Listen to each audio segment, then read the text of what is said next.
Bonjour à tous et bienvenue à votre édition L'Info. Le bilan des bombardements sionistes contre la bande de Gaza et la Cisjordanie occupée s'est alourdi ce jeudi à 6 546 martyrs et 19 000 blessés, selon un nouveau bilan provisoire du ministère palestinien de la Santé. Le président algérien Abdelmajid Tebboune a eu hier mercredi un entretien téléphonique avec le secrétaire général de l'ONU, Antonio Guterres, sur les développements de la situation sécuritaire et humanitaire dans la bande de Gaza, indique un communiqué de la présidence de la République.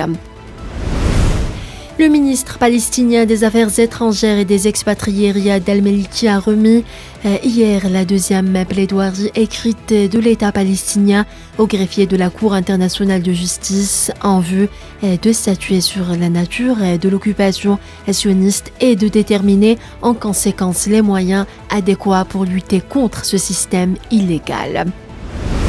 La rapporteuse spéciale sur la situation des droits de l'homme dans les territoires palestiniens occupés depuis 1967, Francesca Albanese, a souligné que les souffrances infligées aux enfants palestiniens par l'entité sioniste doivent inciter la communauté internationale à punir sévèrement cette dernière. Les agences humanitaires de l'ONU ont plaidé hier pour des livraisons de carburant et d'articles de secours qui manquent désespérément pour éviter que la situation déjà désastreuse à Gaza ne s'aggrave davantage à cause des agressions sionistes.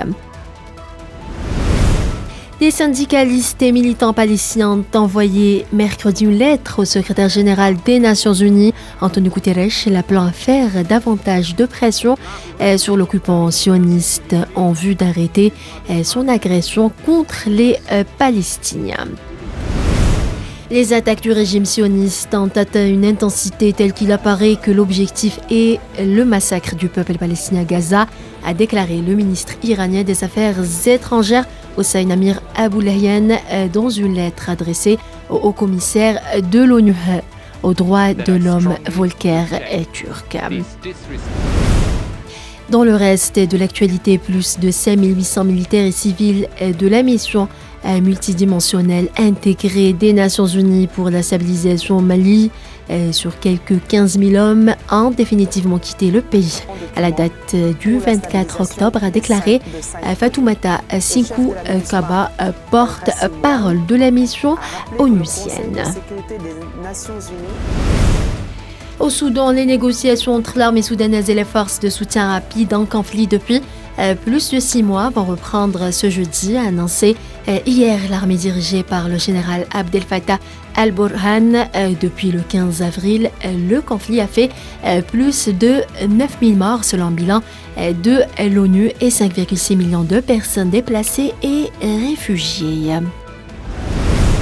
22 personnes sont mortes mercredi soir dans plusieurs fusillades survenues dans l'État du Maine, dans le nord-est des États-Unis. Le tireur étant toujours en fuite selon les autorités locales et plusieurs médias américains. Et puis aux États-Unis, la Chambre des représentants a enfin un nouveau président après 22 jours de blocage. 4 candidatures républicaines avortées. C'est le conservateur Mike Johnson, un autre fervent partisan de l'ex-président Donald Trump qui a été élu hier mercredi. Voilà, c'est la fin de ce bulletin d'information. Merci à vous tous de l'avoir suivi et à demain.